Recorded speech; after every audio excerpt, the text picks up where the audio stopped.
శాంతి. ఓం శాంతి. ఓం శాంతి. అపూర్వ పవిత్రాత్మ సౌందర్య సుధాకారులకు, వాత్సల్యాస్పదాత్మ బంధువులకు, పరమాత్ముని యొక్క ప్రియ సంతానమైనటువంటి ఆధ్యాత్మిక జిజ్ఞాసులకు పరమపిత పరమాత్ముడి యొక్క ప్రియ మరియు మధుర స్మృతులు. ఇది పురుషోత్తమ సంగమ యుగము, అది లోకోత్తర అబుమధువనము. ఇట మన అందరి తండ్రిని గనుమా, పరమాత్ముని గని పునీతుడగుమా. ఇది పురుషోత్తమ సంగమ యుగము, అది లోకోత్తర అబుమధువనము. అట మన అందరి తండ్రిని గనుమా, పరమాత్ముని గని పునీతుడగుమా. ఇది పురుషోత్తమ సంగమ యుగము. ఆత్మాభిమానియే అసలైన జ్ఞాని అని, ఆత్మస్వరూపమే అత్యంత సూక్ష్మమని. ఆత్మాభిమానియే అసలైన జ్ఞాని అని, ఆత్మస్వరూపమే అత్యంత సూక్ష్మమని. ఆధ్యాత్మికోన్నతుడై అవనిలో సాగమని, ఆధ్యాత్మికోన్నతులై అవనిలో సాగమని ఆదేశమొసగెను ఆనందరూపుడు జ్యోతిస్వరూపుడు. ఇది పురుషోత్తమ సంగమ యుగము, అది లోకోత్తర అబుమధువనము. అట మన అందరి తండ్రిని గనుమా, పరమాత్ముని గని పునీతుడగుమా. ఇది పురుషోత్తమ సంగమ యుగము. పరమాత్మ అంతటా ఆవరించి లేడని, పరభావన చింతనతో పతితాత్మవు కాకుమని. కల్పవృక్ష జ్ఞానమునే మదిని కలిగి ఉండమని, కల్పవృక్ష జ్ఞానమునే మదిని కలిగి ఉండమని తెలిపెనులే ఇట శివుడే బ్రహ్మసుతులకెల్లరకు. తెలిపెనులే ఇట శివుడే బ్రహ్మసుతులకెల్లరకు. ఇది పురుషోత్తమ సంగమ యుగము, అది లోకోత్తర అబుమధువనము. అట మన అందరి తండ్రిని గనుమా, పరమాత్ముని గని పునీతుడగుమా. ఇది పురుషోత్తమ సంగమ యుగము.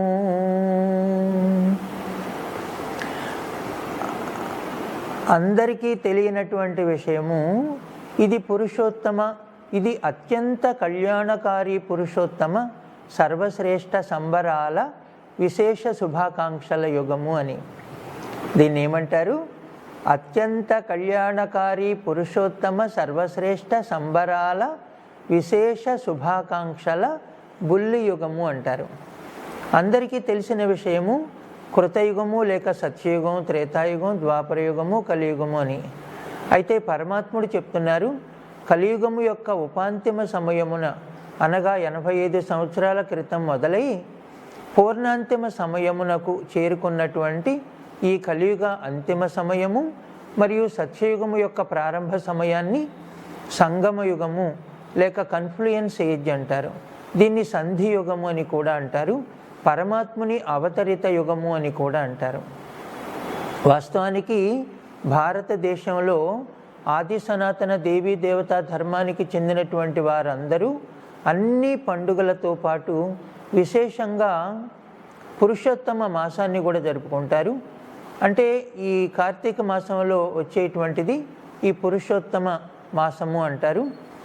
ఈ పురుషోత్తమ మాసం అంతా కూడా ప్రతి ఒక్కరూ కూడా ఆధ్యాత్మిక జిజ్ఞాసతో, ఆధ్యాత్మిక జ్ఞాన చర్చతో, తీర్థయాత్రలతో మరియు ఉపవాసాలతో, గంగా స్నానాలతో జరుపుతూ ఉంటారు. వాస్తవానికి పరమాత్మను పరమ పురుషుడు అంటారు. ఆత్మ వాస్తవానికి పురుషుడైతే పరమాత్మ యొక్క ఆత్మను పరమ పురుషుడు అంటారనమాట. అంటే ఇప్పుడు వాస్తవానికి పరమాత్ముడు పరమ పురుషుడైతే దేవీ దేవతలందరూ కూడా ఉత్తమ పురుషులు లేక పురుషోత్తములుగా పిలువబడతారు. ఇక మానవాత్మలైనటువంటి మనందరినీ కూడా పురుషుడు లేక కనిష్ట పురుషుడు, ధర్మభ్రష్టులు, కర్మభ్రష్టులు, కళాహీనులు, గుణహీనులు అయినటువంటి మనోవికారములు విజృంభించిన రాక్షస లక్షణాలను సూచించేటువంటి చీచీ మానవులు అంటారు. ఎందుకంటే మానవాత్మలందరూ ఈ కలియుగ పూర్ణాంతిమ సమయంలో చీచీ కర్మలే చేస్తున్నారు కదా. ధర్మభ్రష్టులు, కర్మభ్రష్టులు, కళాహీనులు, గుణహీనులయ్యే ఉన్నారు కదా.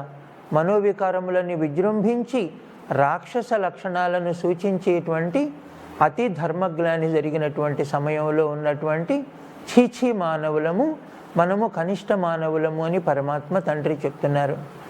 ఇప్పుడు ఈ కనిష్ట చీచీ మానవులైనటువంటి మనము మళ్ళీ దివ్య గుణములను ధారణ చేసి నైతిక, ఆధ్యాత్మిక, మానవతా జీవన విలువలను ధారణ చేసి అంటారు కదా, imbibe the divine virtues and make the life valuable అంటారు. Imbibe values and make your life valuable అంటారు.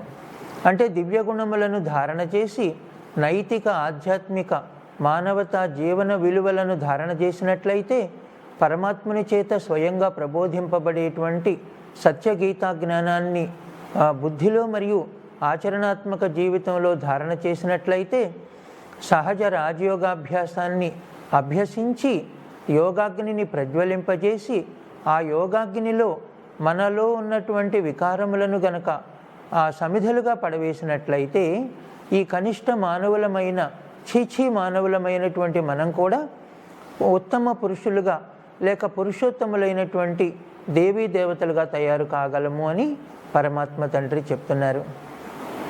కాబట్టి ఇందాకే మనం చెప్పుకున్నాము, ఈ కలియుగ పూర్ణాంతిమ సమయాన్ని మరియు సత్యయుగ ఆరంభ సమయాన్ని సంగమ యుగము అంటారు, పరమాత్ముని అవతరిత యుగము అంటారు. అంటే పారలౌకిక పరమపిత పరమాత్ముడు, నిరాకార జ్యోతిర్బిందు పరమపిత పరమాత్మ శివుడు ఒక సాధారణ వృద్ధ మానవుడు అనగా దాదా లేఖరాజు గారి యొక్క శరీరాన్ని ఆధారంగా తీసుకొని అతనికి అలౌకిక నామధేయం ప్రజాపిత బ్రహ్మ అని నామకరణమిడి వారి యొక్క ఆత్మలో ప్రవేశించి వారి యొక్క ముఖారవిందం ద్వారా సత్యగీతా జ్ఞానాన్ని బోధించి సహజ రాజయోగాన్ని నేర్పించినటువంటి యుగాన్నే అత్యంత కళ్యాణకారి పురుషోత్తమ సర్వశ్రేష్ఠ సంబరాల బుల్లి విశేష శుభాకాంక్షల యుగము అంటారు. వాస్తవానికి ఒక ప్రభుత్వం వారు జైళ్ల శాఖను తయారు చేసి నేరస్తులైనటువంటి మానవాత్మలను ఆ జైల్లో బంధించి వాళ్లను పరాధీనులుగా చేసి దుఃఖము, జైల్లో బంధించినప్పుడు వాళ్లకు సుఖము ఏమీ లేకుండా దుఃఖాన్ని అనుభవింపజేసి పరాధీనులను చేసి వాళ్లకు శిక్ష అనుభవింపజేసినట్లే భక్తి మార్గంలోని వాళ్ళు అనుకుంటారు, కొందరు అనుకుంటారు ఈ మానవుడి యొక్క ఆత్మ 84 లక్షల జీవరాశులలో జన్మ తీసుకుంటుంది, 84 లక్షల యోనులను ధరిస్తుంది అని వాళ్ళు చెప్తారు. అంటే వాస్తవానికి అంటే మానవ జన్మ కాకుండా జడ జన్మలలో అంటే పశుపక్షాది పిపీలకాది పశుపక్షాదుల యొక్క యోనుల ద్వారా మానవుడి యొక్క ఆత్మ జన్మ తీసుకొని పరాధీనతను, దుఃఖాన్ని అనుభవిస్తుంది అని వాళ్ళ యొక్క ఉద్దేశ్యం. వాస్తవానికి మానవాత్మలుగా మనం అందరం ఉన్నప్పటికీ కూడా మనము చేసుకున్నటువంటి పూర్వజన్మ పునర్జన్మల యొక్క పాపకర్మల యొక్క అవగుణాల యొక్క వికారాల యొక్క వాటికి లోనైనటువంటి కారణం చేత మనం చేసుకున్నటువంటి వికర్మల యొక్క పాపభారాన్ని మనము ఈ మానవ జన్మలోనే అనుభవిస్తాము అని పరమాత్మ సుస్పష్టంగా తెలియచేస్తున్నారు. ఎందుకంటే మనం చూస్తూ ఉంటాము, వాస్తవానికి ఆ కుక్కల విషయంలో తీసుకోండి, కుక్కలకు నెయ్యి రాసి రొట్టెలను అత్యంత ప్రేమగా తినిపిస్తున్నట్లుగా మనం చూస్తాము. అవి సోఫాల్లో పడుకుంటూ ఇంట్లో తిరుగుతూ అందరి యొక్క ఒడిలో, అంటే ఆ యజమాని యొక్క ఒడిలో ఎంతో గౌరవంగా ఎంతో ప్రేమగా ఆదరింపబడుతున్నట్లుగా కూడా మనం చూస్తూ ఉంటాము. వాటికి ఎంతో కాస్ట్లీ ఫుడ్ పెడుతూ ఉంటారు, వాటికి సబ్బులతో స్నానాలు చేయిస్తూ ఉంటారు, వాటికి మంచి ఆహారం కూడా పెడుతూ ఉంటారు. కాబట్టి జంతువులను ఇతర దేశాల్లో కొంతమంది పులులు, సింహాలను కూడా ఎంతో ఆదరంగా ప్రేమతో పెంచుకుంటూ ఉంటారు. మరి ఇప్పుడు అట్లాంటి కుక్కలు మొదలైనటువంటి జంతువులు కూడా ఎంతో సుఖంగా ఎంతో ప్రేమగా ఆదరింపబడుతూ పెంచబడుతూ ఉన్నట్లుగా మనం చూస్తూ ఉన్నాము. అయితే మానవాత్మలలో కొంతమంది ఆత్మలు తినటానికి ఆహారం లేక, కట్టుకోవటానికి బట్టలు లేక అర్ధనగ్నంగా రోడ్లపైన ఆ వీధులలో తిరుగుతూ ఆ డ్రైనేజీల పక్కన పడుకున్నట్లుగా కూడా మనం చూస్తూ ఉంటాము. మరి సంపన్నంగా ఉన్నటువంటి ఆత్మలు ఏమంటారు? ఏ జన్మలో ఏం పాపం చేసుకున్నాడో అతడు ఈ జన్మలో అనుభవిస్తున్నాడు అంటారు.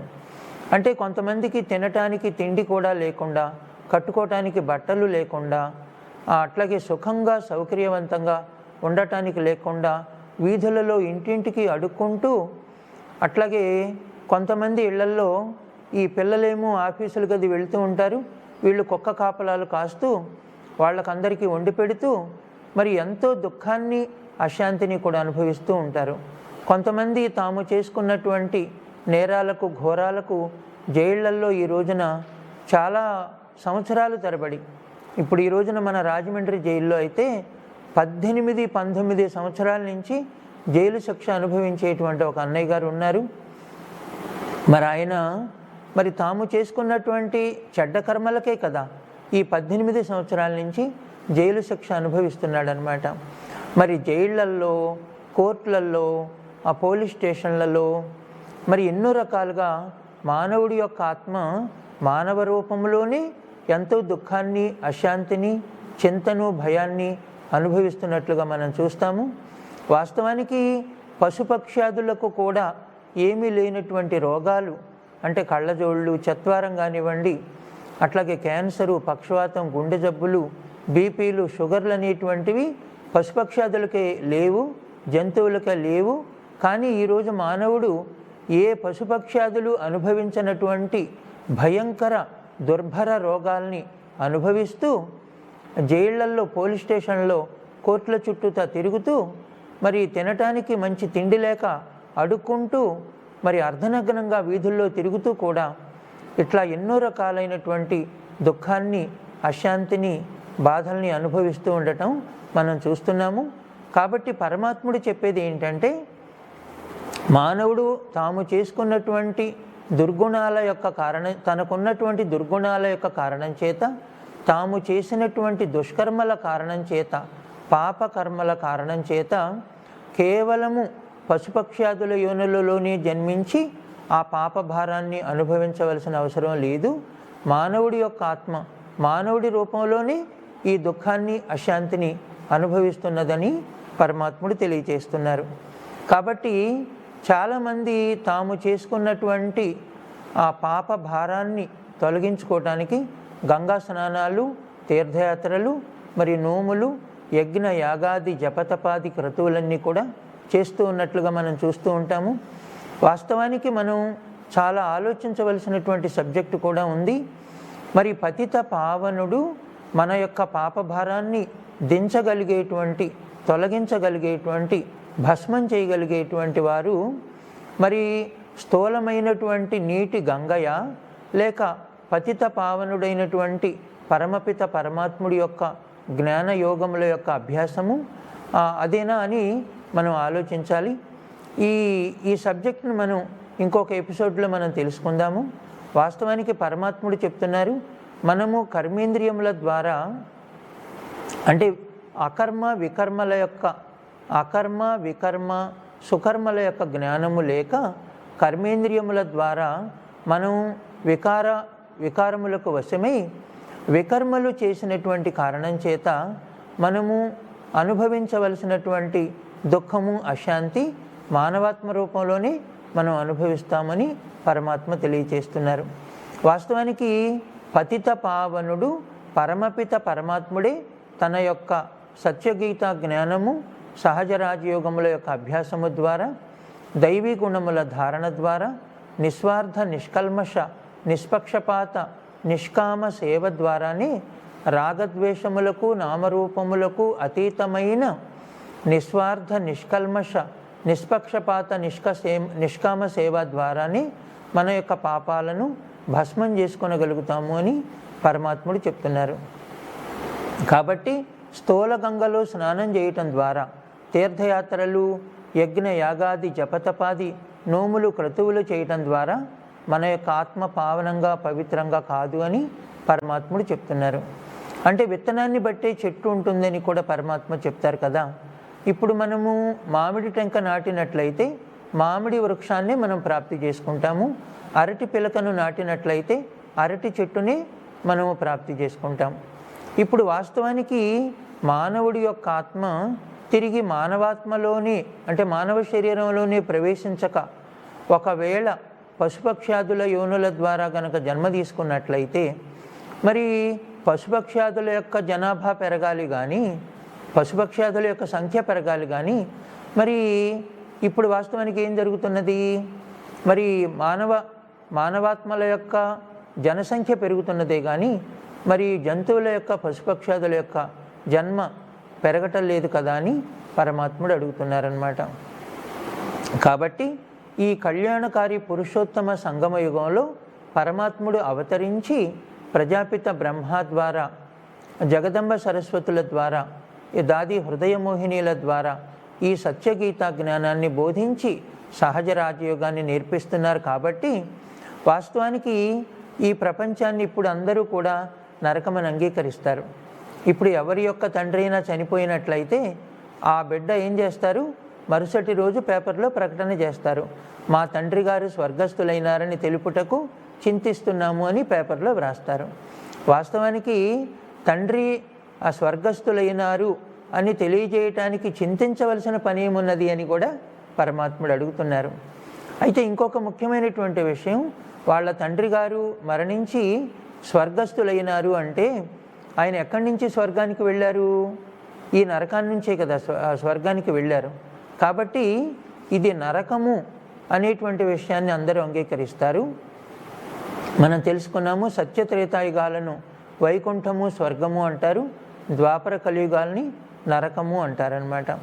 అంటే నరకములో ఉండేటువంటి నరుడు నారి అవినాశి రుద్రగీత జ్ఞానాన్ని అప్పుడు పరమాత్ముడు రాజస్వ అశ్వమేధ అవినాశి రుద్రగీత యజ్ఞాన్ని స్థాపన చేశారన్నమాట.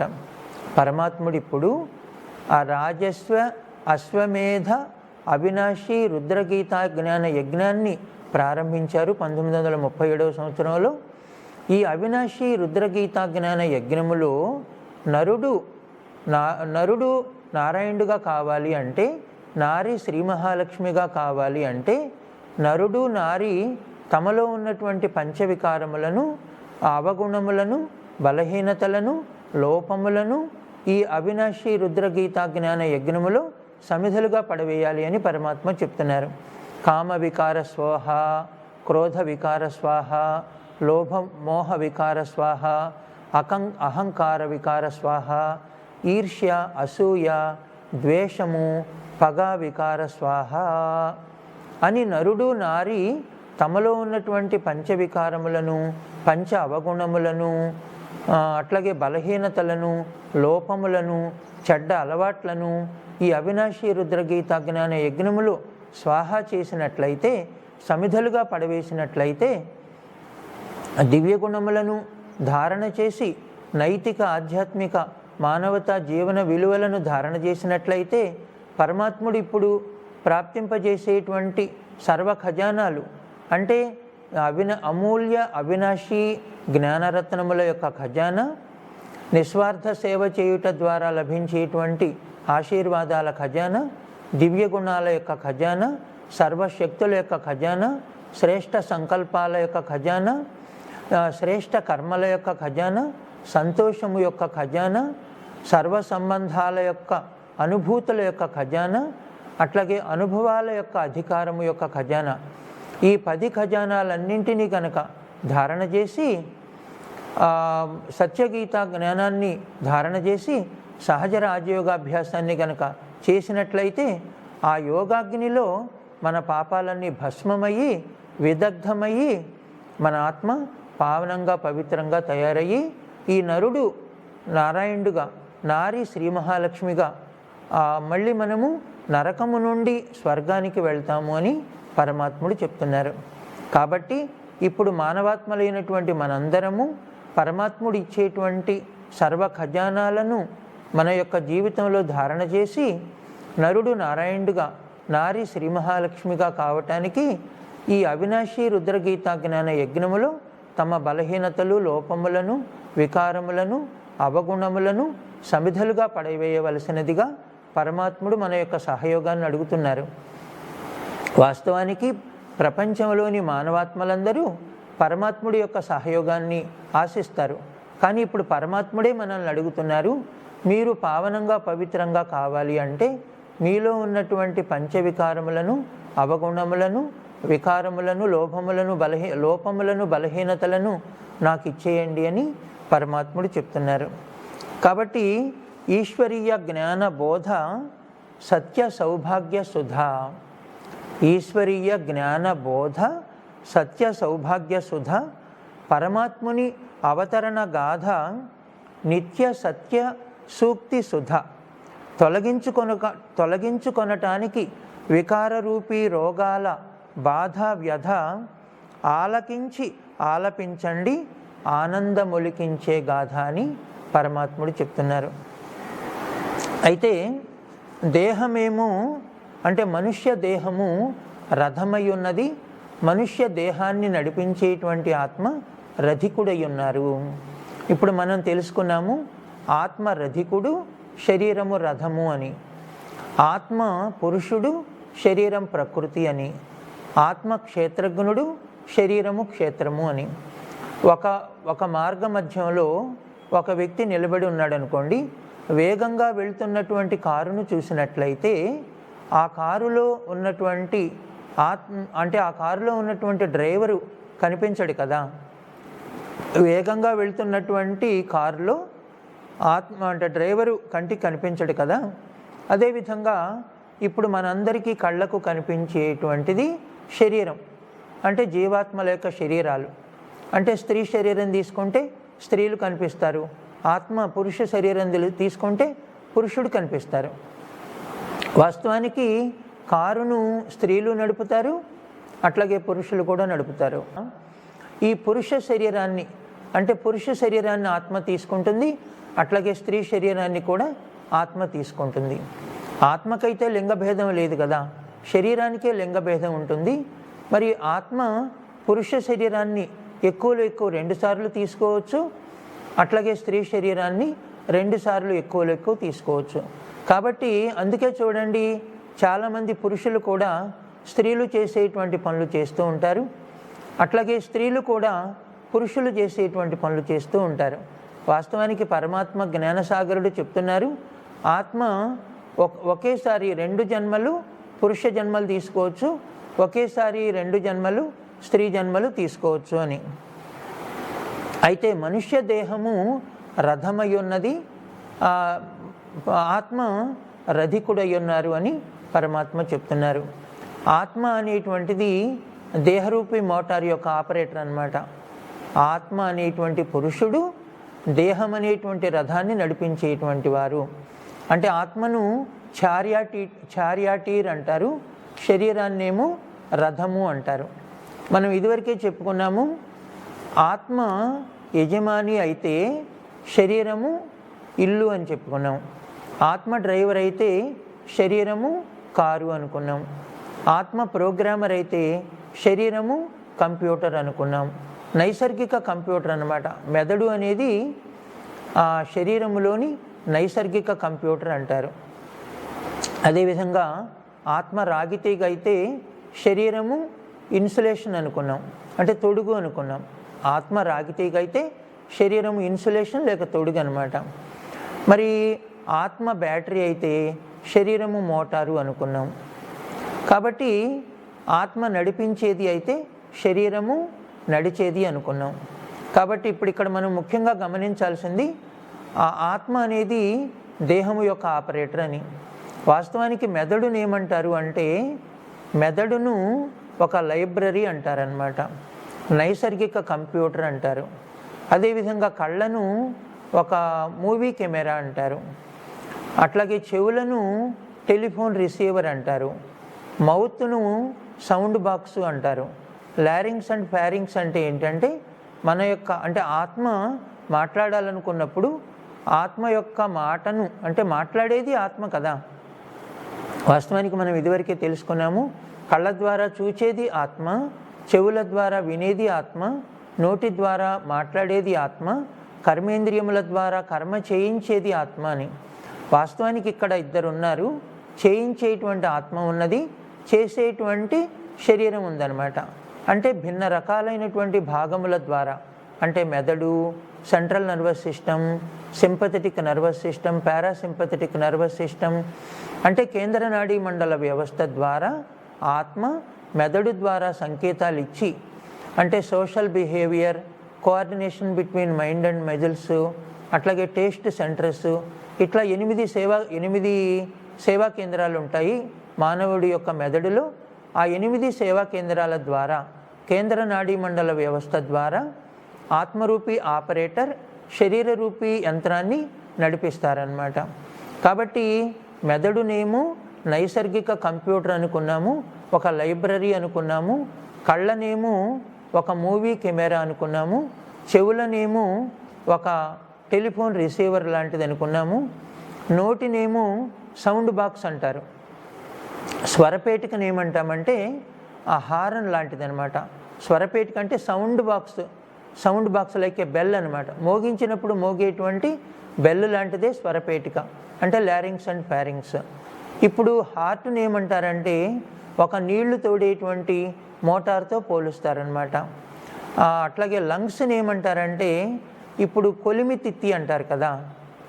కొలిమి తిత్తి ఏ విధంగా అయితే గాలి తీసుకొని దాన్ని ఊదుతుందన్నమాట, అట్లాగే ఇప్పుడు ఈ లంగ్స్ను కూడా లంగ్స్ని ఏమంటారంటే కొలిమి తిత్తి అంటారనమాట. Lungs are like a blower అంటారు. బ్లోయర్ అంటే ఏంటి? గాలి ఊదుతుందన్నమాట. ఇప్పుడు మన ఏసీలో బ్లోయర్ ఉంటుంది కదా, అట్లాగే ఏసీలో బ్లోయర్ ఉన్నట్టే మానవ శరీరంలో లంగ్స్ అనేటువంటిది ఒక బ్లోయర్ లాంటిది అనమాట. అంటే కొలిమితిత్తుతో సమానము అంటారు. అట్లాగే స్టమక్ అనేది ఒక గ్రైండర్ అండ్ మిక్సర్ లాంటిది అనమాట.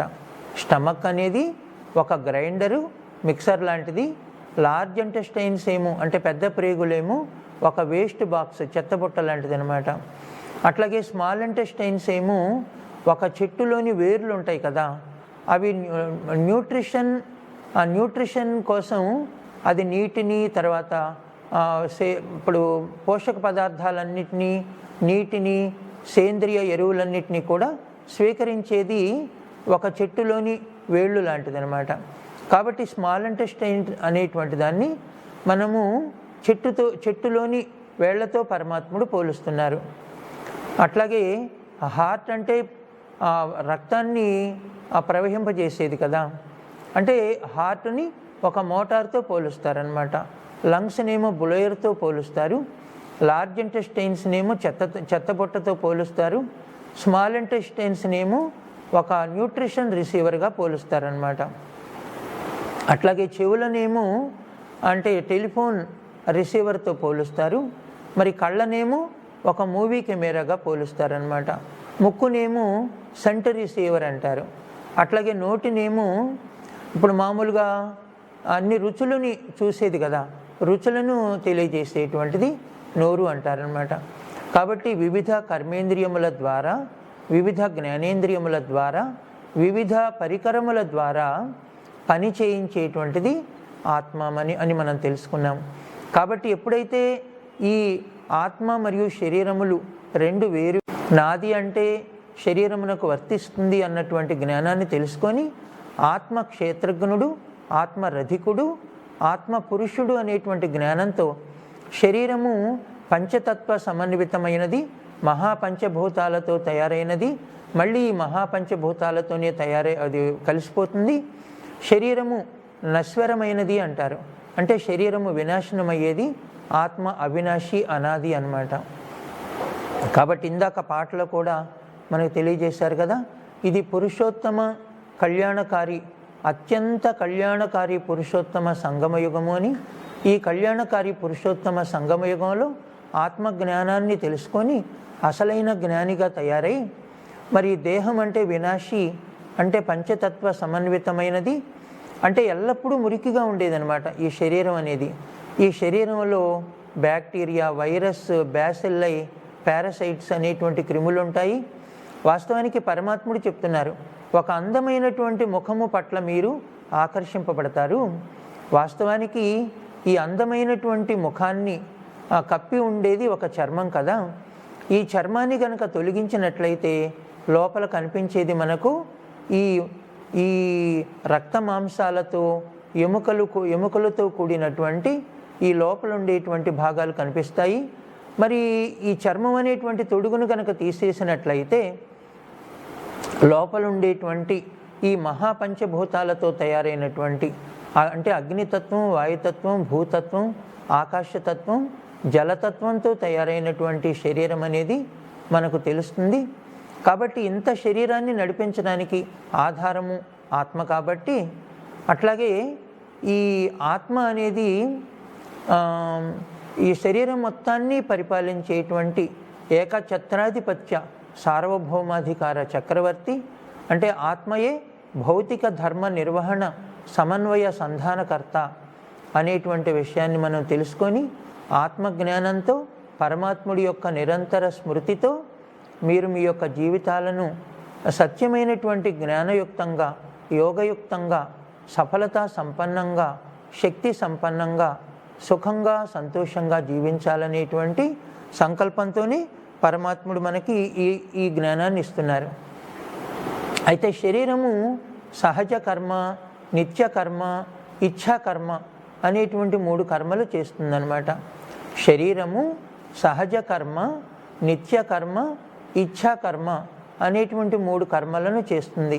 ఇప్పుడు చూడండి, గుండె కొట్టుకోవటం, రక్త ప్రసరణ జరగటం, ఉచ్ఛ్వాస నిశ్వాసాలు ఇవన్నీ జరుగుతూ ఉన్నాయి కదా, వాటిని నిత్య కర్మలు, సహజ కర్మలు అంటారు.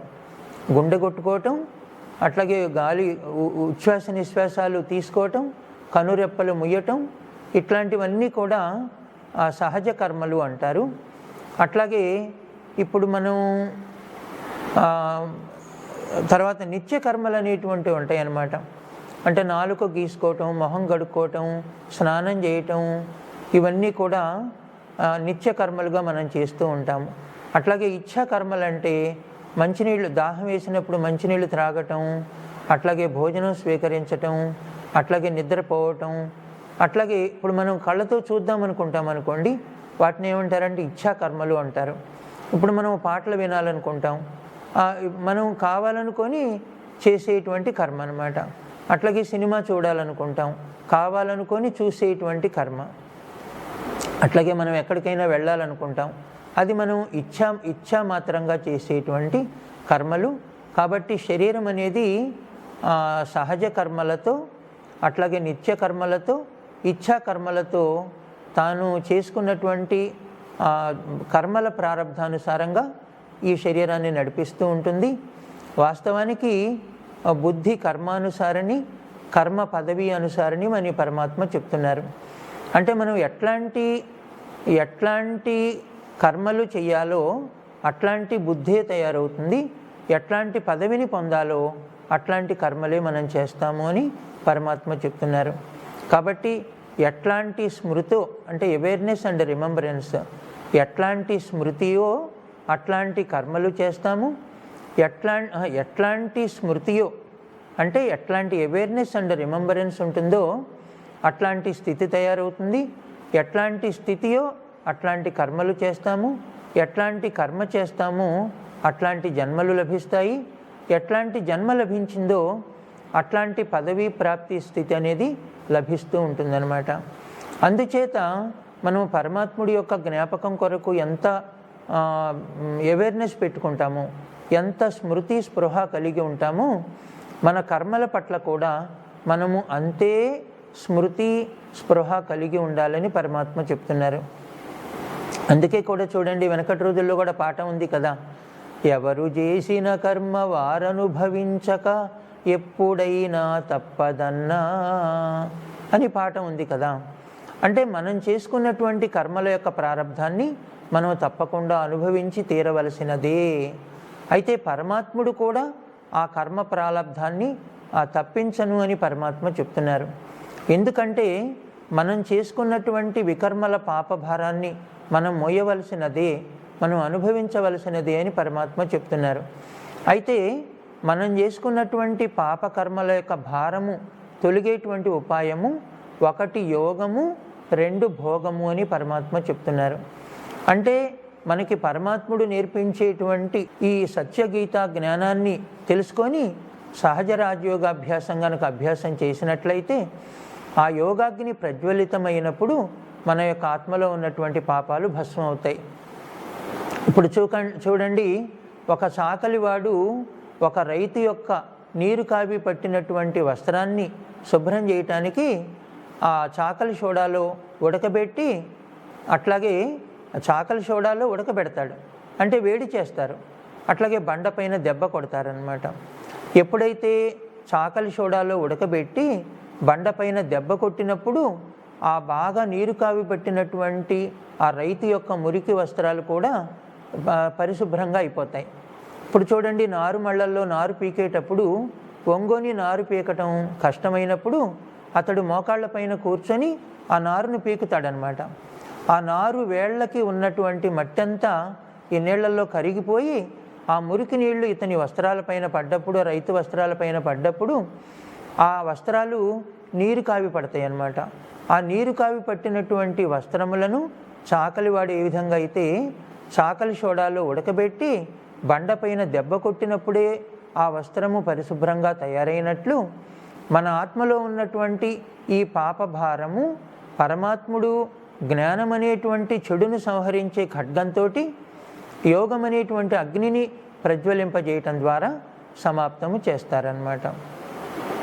అందుచేత ఒక భూతద్దాన్ని మనం, అంటే కుంభాకార కటకాన్ని మనం సూర్యుడి యొక్క కిరణాల క్రింద పెట్టినప్పుడు ఆ సూర్యుడి యొక్క కిరణాలు ప్రసారమై, అంటే ఆ కిరణాలు కేంద్రీకృతమై కింద వస్తువు తగలబడుతుంది కదా.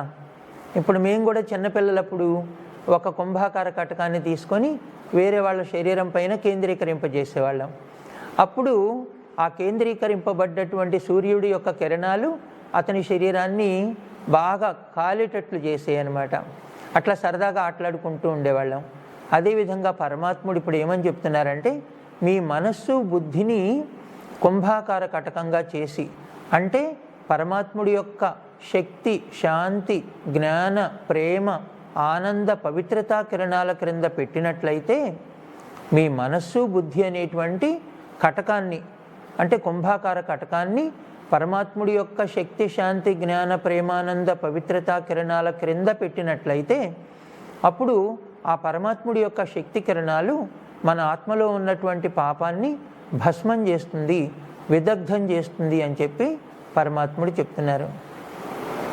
కాబట్టి ఇప్పుడు ఈ కళ్యాణకారి పురుషోత్తమ సర్వశ్రేష్ఠ సంబరాల విశేష శుభాకాంక్షల యుగంలో మన ఆత్మను పావనంగా పవిత్రంగా చేసుకోవాలంటే ఆ సందర్భానుసారంగా, అంటే ప్రత్యేకంగా పండగలు వచ్చినప్పుడు మాత్రమే నదీ స్నానాలు చేయటం ద్వారా ఆత్మ పావనంగా పవిత్రంగా కాదు. మరి ఇప్పుడు పరమాత్ముడు ప్రపంచంలో ఎక్కడా లేనట్లు అనమాట.